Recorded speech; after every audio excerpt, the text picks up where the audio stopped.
سر کاٹنے کے بعد اعلان ہو گیا چلو خوشی کا جشن منائیں، کل صبح کو ہم کربلا سے روانہ ہوں گے۔ اللہ اکبر، شراب پی جانے لگی، سر کاٹ کے لے کے چلے گئے، ساری لاشیں میدان کربل میں بکھری ہوئی پڑی ہے، کٹے ہوئے کسی کے بازو ہیں، کسی کی لاش کے ٹکڑے ہیں، حتیٰ کہ 6 مہینے کے معصوم کی لاش کے ٹکڑے ہیں۔ یہ حال ہے، بیویاں بے سہارا بے کسی کے ماحول میں بیٹھی ہوئی ہیں۔ کیسے گزرا وہ دن نہیں پتا، مگر میرے بھائیوں حیرت ہے اس پر۔ عصر کا وقت آیا، انہوں نے عصر بھی پڑھی اسی حالت میں، مغرب کا وقت آیا، مغرب بھی پڑھی اسی حالت میں، عشاء کا وقت آیا، عشاء بھی پڑھی اسی حالت میں۔ ان کی نمازیں نہیں چھوٹی، ان بیویوں کی نمازیں اس حالت میں بھی نہیں چھوٹی۔ اور جب رات آئی اسی شام کو شام غریبہ کہتے ہیں، میرے بزرگوں نے مجھے جو بتایا میں آپ کو کیا بتاؤں۔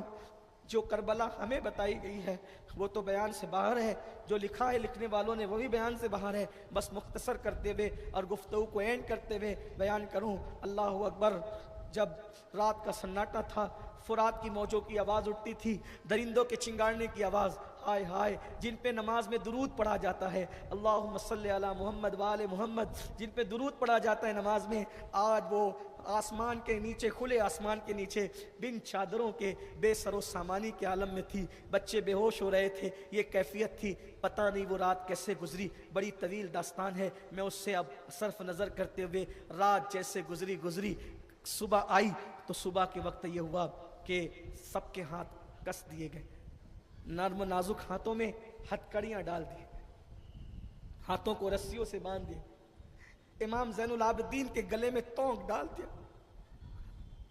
پیر نصیر الدین نصیر نے کہا، نصیر عداوت کے بھی کچھ آداب ہوتے ہیں، نصیر آخر عداوت کے بھی کچھ آداب ہوتے ہیں، کسی بیمار کو زنجیر پہنائی نہیں چاہیے، تماچے مار لو، خیمے جلا لو، قید میں رکھ لو، تماچے مار لو، خیمے جلا لو، قید میں رکھ لو، علی کے گل رخوں سے بوئے زہرائی نہیں جاتی۔ کیا بیمار اب چوتھا دن نکلا، گلے میں توک، ہاتھوں میں ہتکڑیاں، پیروں میں بیڑیاں، کٹی ہوئی لاش، اونٹوں کی ننگی پیٹھ پر بٹھا دیا گیا، اور بٹھانے کے بعد اللہ اکبر، جب قافلہ نکلنے لگا، ابن زیاد کے حکم پر ابن سعد اور شمر نے جو اس کے مقتول تھے ان کا جنازہ پڑھا، اور امام حسین اور ان کی لاشیں ایسی ہی رہی، بکھری پڑی رہی، اور وہ نکل کر کے دفن کر کے نکل کے چلے گئے۔ انہیں کوئی دفن کرنے، وارث رسول کو کوئی دفن کرنے والا نہ، محبوب خدا کے محبوب کو کوئی کفن دینے والا نہ تھا۔ دین کی حفاظت کا صلہ یہ ہے، اللہ رب العزت کے دین کی حفاظت کا صلہ یہ۔ لوگ سمجھتے تھے مٹ جائیں گے، ختم ہو جائیں گے، لیکن اللہ اکبر، جو اللہ سے محبت کرتا ہے سچے دل سے، خدا کی راہ میں لٹتا ہے لٹاتا ہے، کیا شان ملتی ہے، اللہ اکبر۔ سیدہ زینب نے کہا، ظالموں ہماری کچھ نہیں سنتے، اتنا تو اخیر میں ہمیں لاشوں کے قریب سے لے چلو، تاکہ چلتے چلتے کٹی ہوئی لاشوں کو تو دیکھ لیں۔ سیدہ زینب جب کٹی ہوئی لاشوں پر آئی، ہاتھ میں ہتکڑیاں تھی، اور بیبیاں 3 لوگ ایک اونٹ پہ باندھ کر ڈالے گئے تھے، بچوں کے ساتھ بڑوں کو، بڑوں کے ساتھ بچوں۔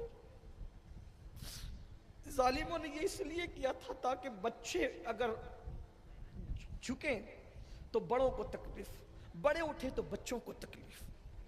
سیدہ زینب پاک جب کٹی پٹی لاشوں پر آئی تو مدینے کی طرف رخ کیا اور ندا کی، واہ محمدہ، واہ محمدہ، یا رسول اللہ، یا رسول اللہ، آپ پر درود و سلام ہو۔ آپ بھی ذرا مدینے سے کربلا آئے نا، اور اپنے نواسے کا یہ منظر دیکھے نا، جس حسین کو آپ چومتے تھے، چوستے تھے، کندھوں پہ بٹھاتے تھے، جس کے لیے سجدے طویل کر دیتے تھے، آج اس کی لاش اس ریگزار پہ کٹی پٹی پڑی ہوئی، بکھری ہوئی ہے۔ آج اس کو کوئی کفن دینے والا نہیں، آج اس پر کوئی نماز پڑھنے والا نہیں۔ یا رسول اللہ اپنے حسین کی خبر لیجئے، یا رسول اللہ اپنی بیٹیوں کی خبر لیجئے۔ مورخ لکھتا ہے سیدہ زینب نے جب یہ بات کہی، دوست و دشمن کوئی نہ تھا جو سیدہ کی بات سن کے رو نہ پڑا ہو۔ جب یہ قافلہ چلا کوفہ کی طرف، بس آخری بات کے طور پر یہ بات پڑھ رہا ہوں، کربلا سے قافلہ چلا، چلنے کے بعد جیسے ہی کوفہ کے قریب پہنچا، رات کا وقت تھا، وہ لوگ خیمہ لگا کر کے اپنے خیموں میں سو رہے تھے، کھلے میدان میں اہل بیت کا قافلہ پڑا ہوا تھا۔ سیدہ زینب پاک، سکینہ پاک ایک ساتھ بندھی ہوئی تھی، پھپھی بھتیجی کو تسلی دے رہی تھی۔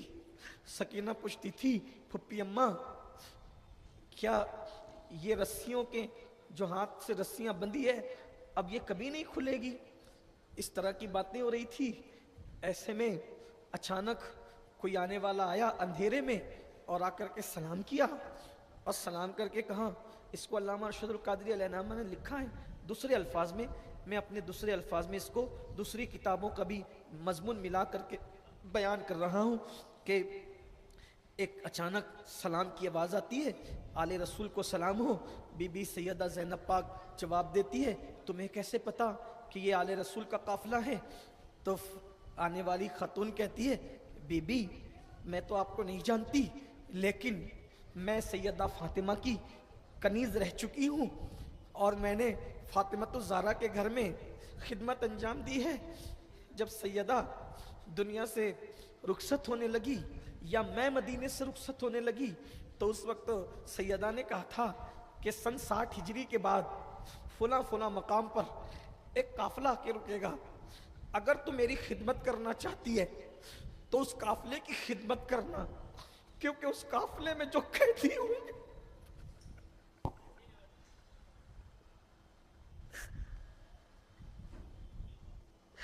اس قافلے میں جو قیدی ہوں گے وہ اللہ کے بڑے مقبول بندے ہوں، اللہ کے خاص بندے ہوں، اور وہ جس کے لیے جو دعا کر دیں گے وہ دعا مقبول ہو۔ بی بی آپ کون ہیں میں نہیں جانتی، لیکن سن 60 ہجری جیسے ہی گزر گئی روز رات کو آتی ہوں، کھانا لے کر کھڑی رہتی ہوں، مگر قافلہ نہیں آتا تھا۔ آج یہ قافلہ آیا ہے اتنے دنوں کے بعد۔ میں نہیں جانتی تم کون لوگ، اتنا جانتی ہوں آل رسول ہو، خاص لوگ ہو، یہ کھانا لو۔ سیدہ کا نام آیا، سب رو پڑے، سب کی آنکھوں میں آنسو آ گئے۔ سیدہ زینب پاک بڑی حوصلے والی خاتون تھی، اپنے آپ پہ کنٹرول کیا، فرمایا اچھا فاطمہ نے کہا تھا کیا دعا کریں، دعا کیا چاہتی ہو؟ اس بوڑھی عورت نے کہا، بی بی جب میں سیدہ کی خدمت کرتی تھی، سیدہ کی گود میں ایک بیٹی تھی، اور وہ صورت میں بالکل سیدہ کی ہم شبیہ تھی، اس کا نام زینب تھا۔ اللہ کے دیے سے میرے پاس سب ہے، بس ایک تمنا ہے۔ بی بی زہرا کو دیکھے نصف صدی سے زیادہ بیت گئی، اب میں ایک مرتبہ زہرا کی اس نشانی کو دیکھنا چاہتی ہوں، زینب کو مل لوں، مرنے سے بڈھی ہو گئی ہوں، مرنے سے پہلے زینب کو مل لوں۔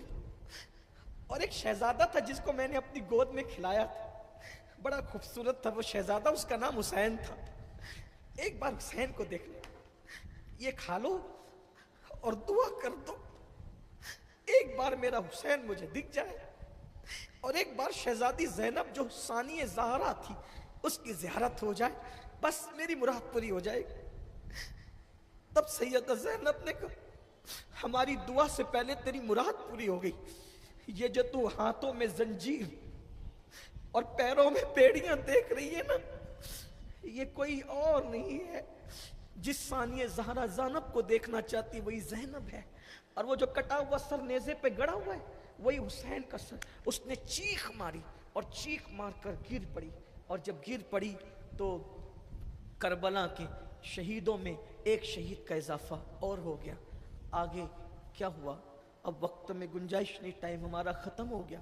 میں اللہ کی بارگاہ میں دعا کرتا ہوں اللہ آپ سب کے آنسوؤں کو قبول کر۔ اے کربلا والو، آپ کی بارگاہ میں پیش کرنے کے لیے ہمارے پاس کچھ نہیں ہے، اے شہزادہ امام حسین، اے شہزادہ قاسم، اے شہزادہ علی اکبر، میرے شہزادے، میرے سرکار، میرے مرشد علی اصغر، یہ چند آنسوؤں کی خیرات ہے، یہ دکھاوے کے لیے نہیں، اللہ نیتوں کو جانتا ہے، یہ کوئی ریا نہیں ہے، کوئی تکلف کے ساتھ نہیں ہے، یہ سب بے تکلف آپ کے غلام رو رہے ہیں، یہ آپ کی کنیزیں رو رہی ہیں، ہم کچھ نہیں پیش کر سکتے، یہ چند آنسوؤں کی سوغات قبول کر لیں، آپ ہماری طرف توجہ کر دیں، کربلا سے، نجف سے، مدینہ منورہ سے، اور بس جب قیامت میں ہو تو آپ اپنے دامن میں لے لینا، یہ کہہ کر کہ یہ ہمارے غلام ہیں، ہماری کنیزیں ہیں۔ اللہ تبارک و تعالی ہم سب کو نبی اور آل نبی کا قرب نصیب کرے۔ اللہ رب العزت ان محفلوں کو قیامت تک حفاظت کے ساتھ قائم و دائم رکھے،